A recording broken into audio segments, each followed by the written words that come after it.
Oke, saat ini kita akan mendengarkan penjelasan dari Ibu Rita Wahyu. Mungkin ada yang belum tahu siapa beliau. Beliau adalah seorang penulis dan pengajar Alkitab Ibrani yang menulis buku eksegesis Peshat Kitab Kejadian. Ia juga merupakan pengurus situs web sarapanpagi.org. Pada 2019 menjadi Lecturer of Biblical Studies of Israel Biblical Center, mengajar Biblical Hebrew di Institute for Syria Culture Studies (ISCS), dan juga menjadi pembicara di beberapa sekolah tinggi teologi untuk topik sastra bahasa asli Alkitab dan antropologi budaya Semitik. Beliau juga mengajar di Biblical Hebrew Research Center STTO Ekumenik Jakarta. Beliau mempelajari sastra Alkitab bahasa Ibrani di Israel Institute of Biblical Studies Non-Degree Program atau Hebrew University of Jerusalem. Nah, untuk selanjutnya kita akan mendengarkan penjelasan dari Ibu Rita.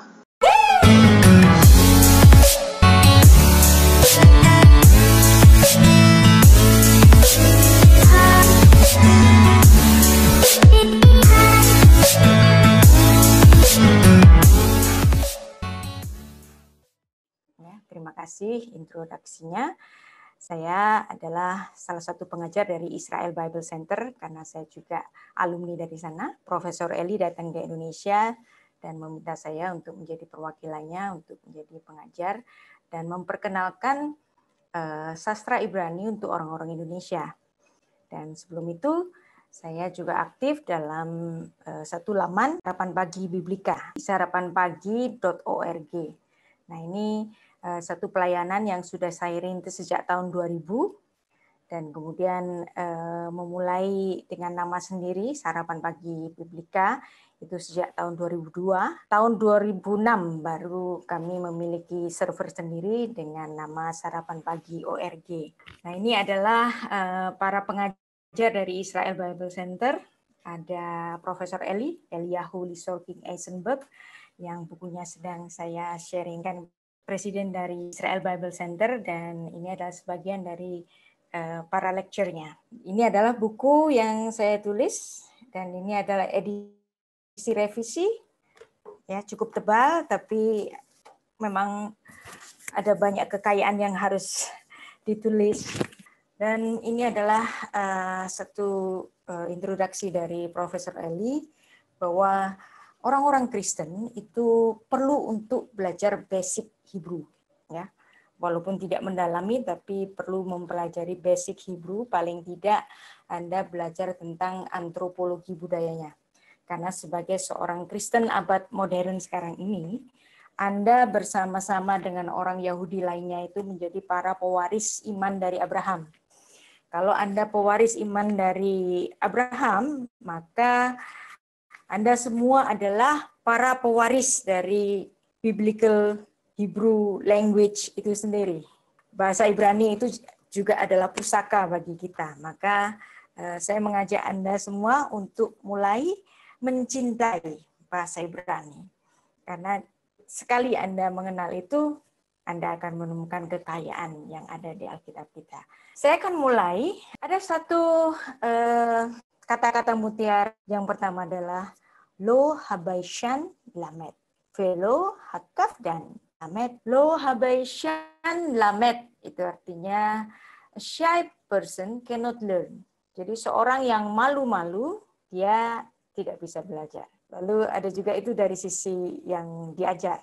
Ini sekarang dari sisi yang pengajar. Velo Hakaf dan Melamed.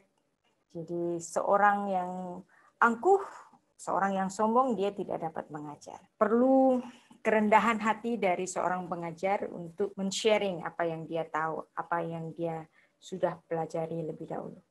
Baik, saya akan membahasnya dalam tinjauan antropologi budaya Semitik. Apakah Yud-He-Vav-He adalah Yeshua? Dibalik juga boleh. Apakah Yeshua itu adalah Yud-He-Vav-He?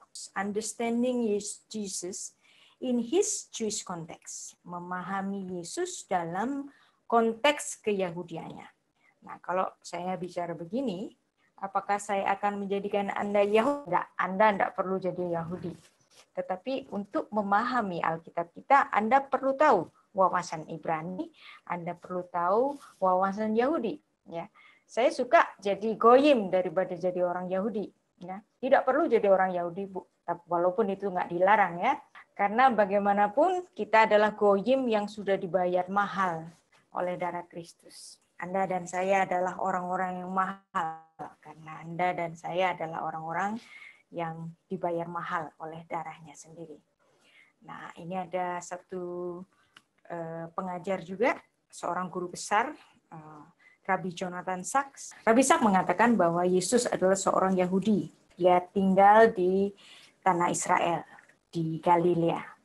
Dan di antara orang-orang Yahudi dia tinggal. Dia bicara sebagai seorang Yahudi. Dia membaca Alkitab ya, dalam bahasa Ibrani. Dia berdoa dalam bahasa Yahudi. Seluruh kata-kata, ya, frasa-frasa yang diucapkan oleh Yesus itu adalah mengandung konsep dan ide orang-orang Yahudi. Maka Anda perlu tahu bagaimana orang Yahudi berpikir. Anda perlu tahu wawasan Ibrani yang ada di Alkitab kita. Apakah Yeshua adalah Yud He Vav He? Saya menjawab ya. Yesus adalah Yud He Vav He dalam daging.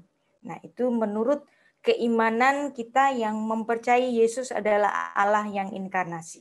Dalam konteks orang Yahudi rabbinik yang belum mempercayai atau belum dapat menerima Yesus adalah Allah yang inkarnasi, tentu saja apa yang saya katakan ini bisa didebat, ya, karena mereka masih menunggu Mesias yang akan datang. Tetapi bagi kita yang mengimani Yesus Kristus adalah Sang Mesias itu, Yesus adalah Yud He Vav He itu. Dia adalah Allah yang inkarnasi. Ada satu ayat yang diambil dari Ibrani 13 ayat 8, seperti judul kitabnya. Kitabnya adalah Ibrani. Jadi kitab yang ditulis untuk orang Ibrani. Kalau kitab yang ditulis untuk orang Ibrani, pastilah kitab ini mengandung banyak frasa, nilai, maupun pemahaman yang dipahami orang Ibrani. Ada satu ayat yang saya suka sekali, menuliskan Yesus Kristus tetap sama, baik kemarin maupun hari ini, sampai selama-lamanya. Kalau ini ditulis untuk orang Ibrani, ya, dan Anda adalah seorang Yahudi, membaca kalimat ini, ya, saya baca dalam bahasa Ibraninya, Yeshua Hamashiach, kmo shehu etmol ken hayom vegam leolamim. Yesus Kristus sama, baik kemarin, hari ini, sampai selamanya. Kalau Anda seorang Yahudi membaca pernyataan ini, Anda pasti hati Anda bergetar. Anda bisa menerima, Anda juga bisa menolak. Anda bahkan mengatakan bahwa ayat ini adalah blasfemi kalau Anda tidak menerima Yesus adalah Yud He Vav He. Karena pernyataan dulu dia ada, sekarang ada, selama-lamanya ada. Itu adalah satu pujian dalam sidur orang Yahudi. Vehu haya, vehu hove, vehu yihiye, bitif ara. Dan kata-kata itu diucapkan untuk Yud He Vav He. Dan di kitab Ibrani ini menuliskan frasa yang sama ditujukan kepada Yesus. Berarti kitab Ibrani ini menunjukkan bahwa Yesus Kristus adalah Yud He Vav He itu. Ya. Saya akan membacakan sidur. Sidur ini adalah doa orang Ibrani yang mengandung kata-kata seperti tadi. Ini, Yesus Kristus sama kemarin, hari ini, dan selamanya.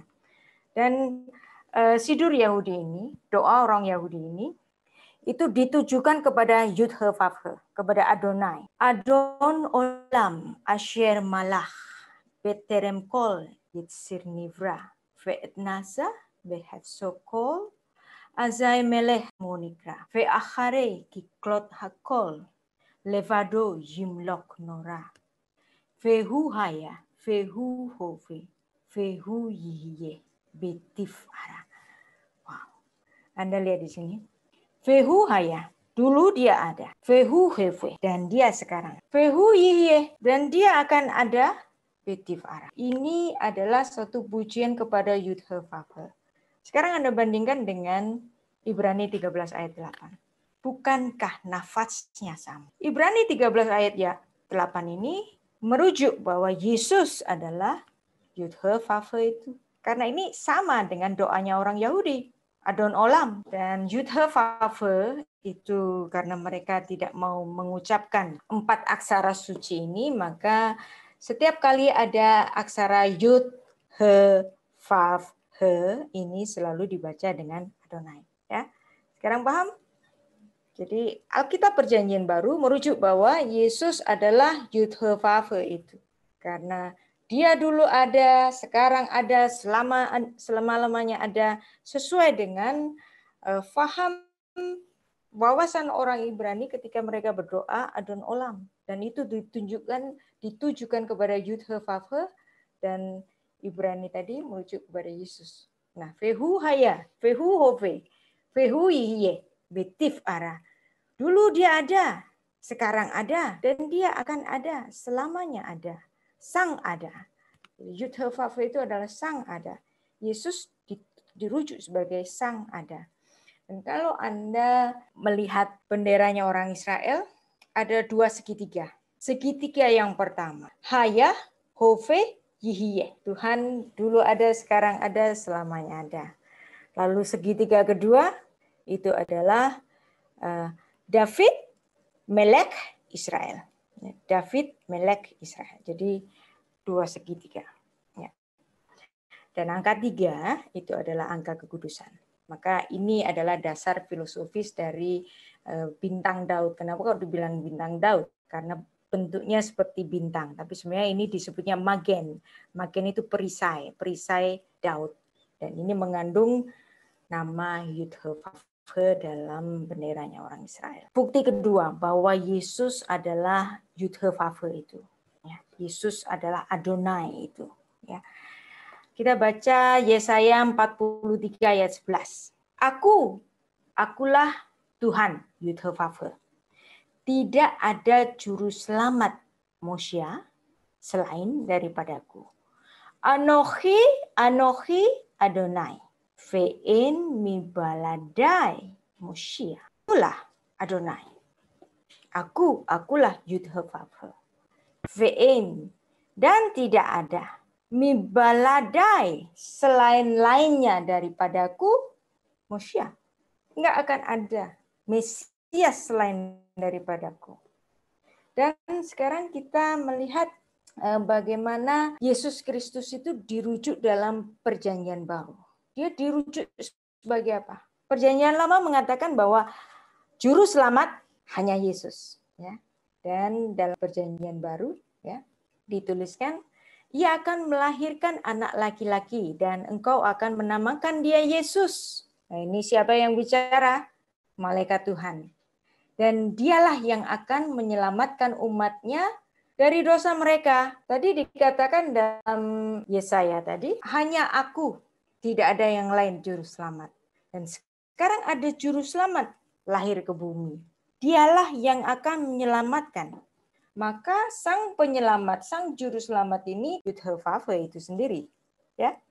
Dan pada 2 Petrus ayat 1 sampai 11 itu juga mengakui bahwa Yesus Kristus, ya, adalah sang juru selamat itu. Dengan demikian kepada kamu akan dikaruniakan hak penuh untuk memasuki kerajaan kekal, yaitu kerajaan Tuhan dan juru selamat kita. Kerajaan Tuhan dan juru selamat kita. Siapa juru selamat kita? Yesus Kristus. Ya. Perjanjian Lama mengatakan tidak ada juru selamat yang lain selain daripadaku. Dan Perjanjian Baru menyatakan Yesus itu sang juru selamat. Maka secara paralel Yesus adalah Yud-He-Vav-He. Titus 1 ayat 4. Kepada Titus anakku yang sah menurut iman kita bersama, kasih karunia damai sejahtera Allah Bapa dan Kristus, Juru Selamat kita, menyertai engkau. Yesus dirujuk sebagai Ha Elohim Avinu Adoneinu Yeshua HaMashiach Moshienu. Jadi Yesus Moshienu. Yesus Juru Selamat kita. Juru selamat kita adalah Yud-He-Vav-He itu sendiri. Maka Yesus adalah Yud-He-Vav-He itu sendiri. Ya. Sekarang ada satu ayat yang sangat menarik. Ketika Tuhan memperkenalkan dirinya kepada Musa, ya, dan Musa bertanya, ya, kalau engkau jadikan nabimu, Aku lalu umatmu itu bertanya, siapa namamu? Aku mau jawab apa? Ya, Mashmo. Ya, si Musa bertanya begitu. Lalu Tuhan menjawab, namanya siapa? Aku adalah aku. Ya. Lagi firman-Nya, beginilah kukatakan kepada Israel itu, akulah aku telah mengutus aku kepadamu. Ya. Eyeh Asher Eyeh. Ketika Tuhan ditanya, siapa namamu Tuhan? Tuhan jawabnya, aku ya aku. Eyeh Asher Eyeh. Eyeh Asher Eyeh ini dalam Septuaginta itu diterjemahkan dengan satu kalimat atau satu frasa bahasa Yunani yaitu ego eimi hoon. Nah, kemudian istilah ego eimi ini dikenakan hanya dirujukkan kepada Yud-Heh-Vav-Heh. Ya. Jadi kalau ada istilah ego eimi dalam perjanjian baru, itu akan merujuk kepada Yud-Heh-Vav-Heh ini. Dan kitab Injil Yohanes itu merujuk pernyataan Kristus yang menggunakan ego eimi ini ada 7 kali. Tuhan Yesus menyatakan dia adalah ego eimi, yang artinya Yesus Kristus adalah Yud-Heh-Vav-Heh itu. Karena kata-kata ego eimi, anihu, itu adalah kata yang khusus untuk Yud-Heh-Vav-Heh saja. Nah, seperti ini. Yohanes 6 ayat 48. Tuhan Yesus dengan PD-nya, ya, dia pede sekali mengatakan, akulah roti hidup. Ya. Dan Rasul Yohanes menulis ego eimi. Ya. Seperti apa yang diucapkan oleh Tuhan kepada Musa. Ego eimi. Akulah roti hidup. Ini Tuhan Yesus berbicara atau bersabda dalam kealahannya, anihu. Ya. Anoki hu. Anoki hu.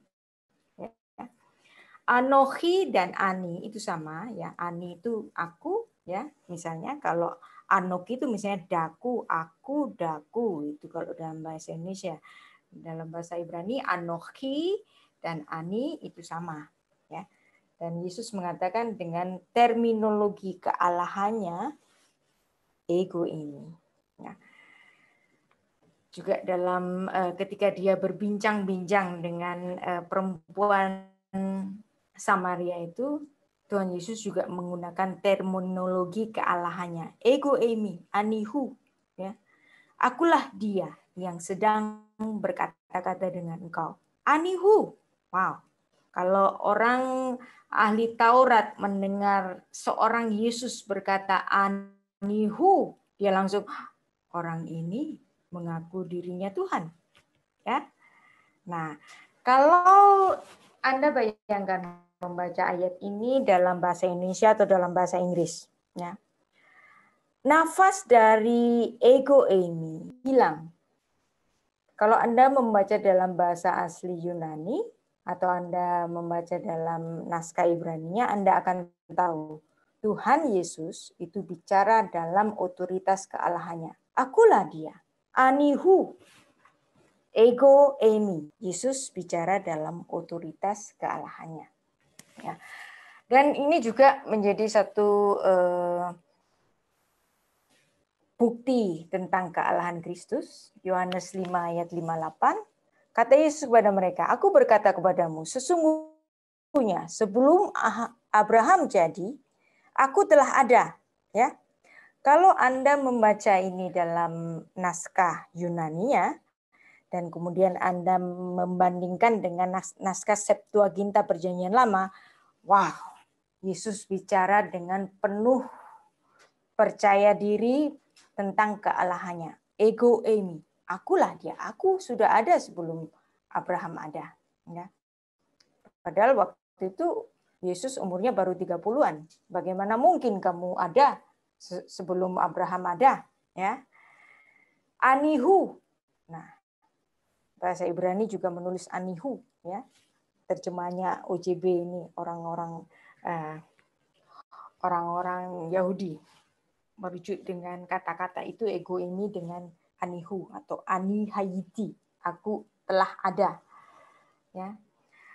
Dan kalau Anda mencermati Tuhan Yesus ketika dia diperhadapkan pada persidangan, ketika dia didelik macam-macam, tetapi tidak ada yang terbukti untuk dapat membuktikan Yesus dapat dihukum mati. Maka Kayafas itu berpikir bagaimana supaya Yesus itu dapat digiring untuk dapat dijatuhi hukuman mati. Maka Kayafas waktu itu menggiring pertanyaan agar Yesus dapat dihukum mati. Dengan cara apa? Kalau dia terucap kata yang mengklaim dia adalah Allah. Ya. Maka dalam pengadilan di depan para pembesar Sanhedrin atau Bedin, ya, Kayafas itu bertanya demikian, apakah engkau Mesias, anak dari yang terpuji? Jadi pertanyaan ini menggiring, ya. Dia ingin agar Yesus mengakui jati dirinya, yang kemudian dia dapat dirujuk atau digiring untuk tuduhan penodaan agama. Ya. Apakah engkau Mesias, anak dari yang terpuji? Nah, dan itu akan menjadi satu novum baru dalam persidangan itu. Ya. Maka jawab Yesus. Yesus menjawab apa? Ego eimi. Wow. Jadi Kayafas tadi sengaja menggiring pertanyaan itu, apakah engkau anak dari yang terpuji? Yesus tidak dapat menyangkali dirinya. Dia mengatakan ego eimi. Akulah dia, anihu. Ya. Ketika Yesus terucap di mulutnya di depan para pembesar Sanhedrin itu, anihu, yang dimana kata itu adalah kata yang diucapkan oleh Yudhevavhe saja. Apa yang dilakukan oleh Kayafas? Dia merobek jubahnya. Dan ketika dia merobek jubahnya, ya, lalu dia berkata, apakah kita perlu saksi lagi? Ya, semua yang ada di pengadilan itu menjadi saksi ketika Yesus berbicara anihu. Apa itu anihu? Anihu adalah ucapan kealahan. Dia bicara ego eimi, ya, dalam naskah bahasa Yunani, bahasa asli, dan itu menjadi satu novum baru. Jadi bukti baru yang ditemukan pada pengadilan. Maka, ya, ketika Yesus mengatakan ego eimi, ya, di depan banyak saksi. Siapa saksinya? Orang-orang yang datang pada pengadilan itu. Nah, dalam hukum Taurat itu ada hukum yang namanya hukum dui ganda saksi. Hukum Taurat itu ditulis 3.500 tahun yang lalu. 1.500 sebelum Yesus, berarti 350-an yang lalu dari zamannya kita. Ya, 3.500 tahun yang lalu sudah menetapkan hukum dui ganda saksi. Ya. Dan itu diserap oleh budaya-budaya yang kemudian, ya, dalam bahasa Latin dituliskan unus testis, nullus testis. Ya. Satu saksi, bukan saksi. Dua saksi, baru saksi. Nah, orang-orang yang datang pada pengadilan itu pastilah lebih dari 2 orang. Bisa 100, bisa 200, bisa 500. Mereka berkerumun dan semuanya mendengar bahwa Yesus mengatakan ego eimi, anihu. Lalu apa? Si Kayafas tadi merobek jubahnya. Perlukah kita saksi lagi? Dia menyatakan dirinya sebagai Tuhan dengan berkata anihu, ego eimi. Lantas apa yang diucapkan orang-orang itu? Rasul Yohanes mengatakan, salibkan dia, salibkan dia. Ya, ada bukti baru yang merujuk pada bahwa Yesus adalah mengaku dia adalah Yudhevavhe ini, dan dia atas konsekuensi itu dia dijatuhi hukuman mati. Salibkan dia, salibkan dia. Jadi Alkitab kita membuktikan banyak bahwa Yesus adalah beautiful itu. Ada yang ditanyakan? Mohon maaf. Ya, silakan.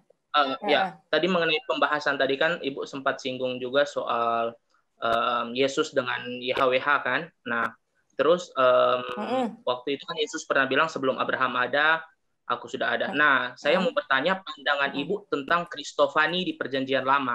Apakah waktu yang contoh-contohnya seperti malaikat Tuhan yang sering disamakan dengan Tuhan, atau panglima bala tentara surga, atau sosok Tuhan di Sodom dan di perapian yang menyala-nyala? Nah, apakah penampakan itu penampakan Yesus di Perjanjian Lama? Menurut Ibu bagaimana? Oke, ya. Saya percaya bahwa ada Teofani atau disebut sebagai Kristofani pada Perjanjian Lama.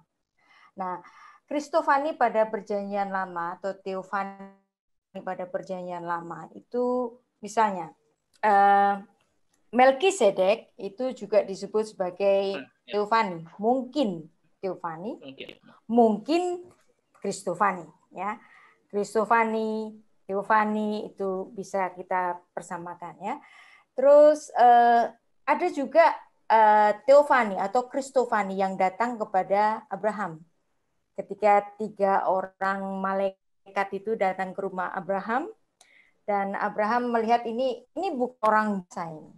Maka Abraham itu menyembah satu dari 3 malaikat yang hadir di situ. Jadi dan malaikat itu tidak menolak ketika disembah. Nah, kalau malaikat biasa, pastilah dia menolak untuk disembah. Ini bisa kita ketika Yohanes itu dalam penglihatannya, dia melihat ada malaikat dan dia menyembah, dan malaikat itu menolak penyembahannya. Tetapi Malah Adonai pada Perjanjian Lama itu mau menerima penyembahan dari Abraham. Berarti dia bukan malaikat biasa, tetapi dia adalah Teofani. Nah, saya percaya ada Teofani pada Perjanjian Lama, dan itu adalah penampakan Kristus pada Perjanjian Lama. Karena kita adalah orang Kristen, tapi ada juga yang menolak ini. Nggak apa-apa, itu soal belief saja, Bapak. Thank you. Baik, yang lain silakan. Selamat malam, Ibu Rita. Saya adalah orang awam. Saya perkenalkan, nama saya Annie dari Sydney, dan saya cuma mau minta pendapat dari Ibu. Ya, saya dengan beberapa mungkin setahun atau 2 tahun yang lalu saya melihat YouTube dari salah satu pendeta yang di mana itu ya, Magelang kalau nggak salah, Lukas. Dia anti sekali dengan pemakaian kata Yesus, dan bahkan pernah dia mendoakan seorang ibu yang di Malaysia, di Tengking, dan supaya nama Yesus itu keluar. Saya pikir orang ini kok aneh gitu. Kemudian karena Ibu tadi menjelaskan mengenai kata Yesus, kan ada Yesus. Jadi saya ingin sekali bertanya, karena pertanyaan itu dari dulu saya ingin tanya ke seseorang. Kemudian teman saya yang dari SD juga begitu. Dia menikah dengan pacarnya, kemudian mereka jadi hamba Tuhan. Dan sekarang mereka anti sekali. Waktu kita kalau sering chat di WhatsApp, dia selalu tidak pernah menyebutkan Yesus. Kalau saya menyebutkan Yesus Kristus, dia selalu ini Yesua Mesias. Bagaimana menurut Ibu pendapat ini? Terima kasih. Para rasul ya itu menulis kitab suci dalam bahasa asli Yunani. Nah, nama Yesus dalam bahasa Ibrani itu Yehoshua. Ya, Yehoshua. Terus kemudian setelah pembuangan di Babel, ya, kemudian nama Yehoshua ini diaramaikan menjadi Yeshua. Nah, itu ibaratnya Alexander menjadi Alex saja. Nah, Yehoshua menjadi Yeshua. Nah, sebelum Yesus lahir, sebelum eranya Yesus, itu Alkitab Ibrani itu diterjemahkan dalam bahasa Yunani menjadi Septuaginta, ya, Septuaginta. Berarti Alkitab Ibrani diterjemahkan menjadi Alkitab bahasa Yunani. Nah, di situ ada banyak sekali ya penulisan-penulisan yang berdasarkan tata caranya orang Ibrani menuliskan literatur. Misalnya begini, aksara Yud He Vav He dalam naskah Septuaginta itu karena Yud He Vav He itu tidak boleh diucapkan sesuai hurufnya, tetapi harus dibaca dengan Adonai, maka penerjemahannya dalam Septuaginta itu diterjemahkan dengan kurios, karena kurios itu equal dengan kata Ibrani Adonai. Ya, di sini terjadi perubahan sesuai pakemnya orang Yahudi.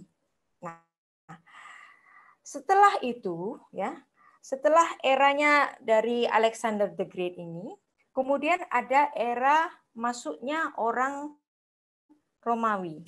Nah, masuknya orang Romawi ini merubah banyak sekali tata cara juga. Nah, misalnya begini, nama Paulus. Paulus adalah nama dari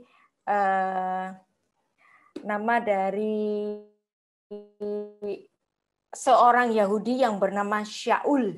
Shaul, ya. Shaul itu tapi nama Paulus, ya, Paulus itu adalah nama Romawinya. Nah, bagaimana orang-orang yang berbahasa Yunani? Dia disebut dengan Saulus. Ya. Maka ketika Yesus menemui Paulus ini di Damsyik, Yesus sebenarnya menyebutnya dengan nama aslinya. Saul, Saul, ya. Saulus, Saulus, ya, kan gitu. Nah, tapi kenapa kok ditulis Saulus, Saulus? Karena Lukas ini menulis peristiwa itu dalam bahasa Yunani, maka ditulis dengan Saulus, Saulus. Kenapa kok Saulus? Nah, akhiran S itu merujuk kepada pribadi laki-laki. Seperti tadi yang saya sebut juga, Yeshua menjadi Yesus itu karena menulis sesuai pakem Yunaninya. Dan para rasul menulis nama Yesus sesuai pakem Yunaninya. Nah, kita percaya bahwa para rasul Kristus ini menulis kitab suci dalam bahasa Yunani ini dalam ilham Roh Kudus atau nulis sendiri. Kita tentu percaya bahwa para rasul menulis dalam ilham Roh Kudus. Nah, kalau tulisan para rasul itu dalam ilham Roh Kudus, menulis Yeshua menjadi Yesus. Nah, kalau kita menggugat Roh Kudus, ya kan? Nah, kenapa Tuhan mengizinkan Perjanjian Baru ditulis dalam bahasa Yunani? Karena ada misi yang lebih besar dari itu, supaya Injil Kristus dikenal oleh banyak bangsa-bangsa, bukan hanya bangsa Ibrani saja, bukan bangsa Yahudi saja, tetapi seluruh bangsa di dunia. Dan itu terbukti, ya. Terbukti ketika apa?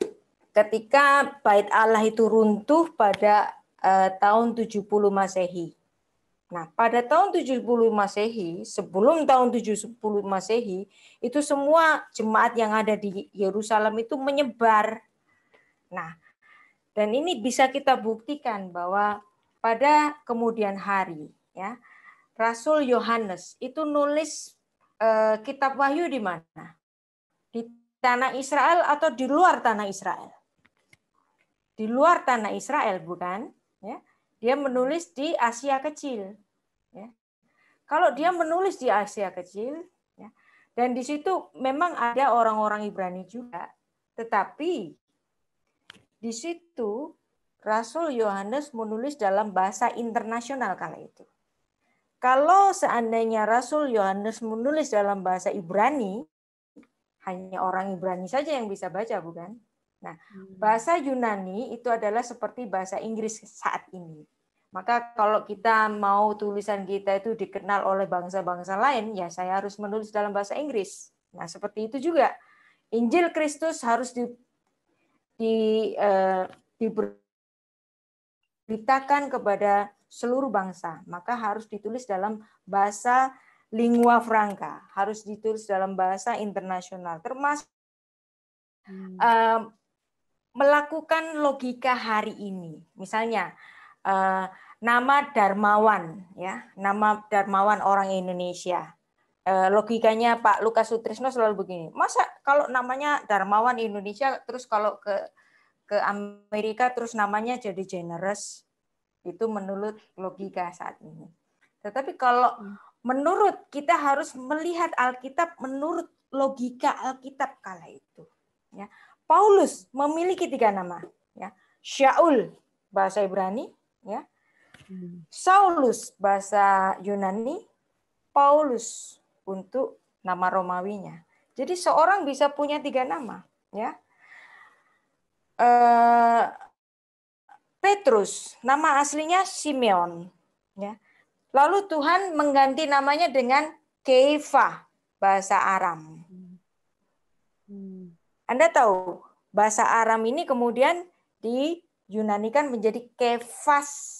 Kenapa bukan Kefa tapi Kefas? Kefas, ya, kenapa ada akhiran S? Karena dia adalah seorang laki-laki. Menurut gramatika Yunani, nama Kefa harus jadi Kefas. Jadi jangan menggunakan logika hari ini untuk membaca Alkitab zaman itu. Jadi jangan menakar Alkitab dengan logika kita hari ini. Maka kita harus eksegesis, menarik keluar, bukan memasukkan ide dalam Alkitab. Jadi Yesus Kristus, Yesus Kristos bahasa Yunani, itu bukan tulisan yang salah. Itu adalah tulisan para rasul yang diilhami Roh Kudus. Jadi kalau mau ditengking apanya? Tengking dianya sendiri yang memasukkan idenya dalam Alkitab itu. Iya, betul. Terima kasih. Luar biasa penjelasannya. Ada yang menyanggah, silakan. Atau ada yang menambah? Saya mungkin cuma tambahin dikit. Silakan. Paulus juga kan maksudnya pernah pergi ke Athena waktu itu, dan dia melihat satu sesembahan yang tulis atas nama untuk Allah yang tidak dikenal, maksudnya untuk Tuhan yang tidak dikenal.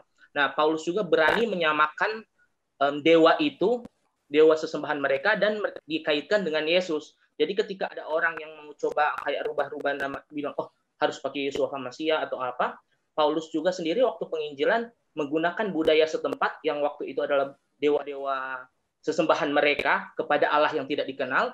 Dia menyamakan hal itu dengan Yesus pada saat itu, maksudnya begitu. Jadi sehingga kita pun melihat bahwa Yesus pun bisa diterima oleh goyim, orang-orang lain, orang-orang di luar Yahudi.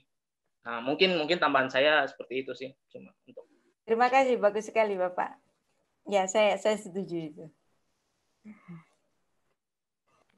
Afinu makin, khanenu vaninu, kien banu masih. Ase manu sedaka fahezet feosienu. Berkat kasih karunia dari Allah Bapa, damai sejahtera dari Tuhan Yesus Kristus serta persekutuan Roh Kudus menyertai kita sekalian. Sampai Maranatha, Tuhan Yesus datang kembali. Haleluya. Amin.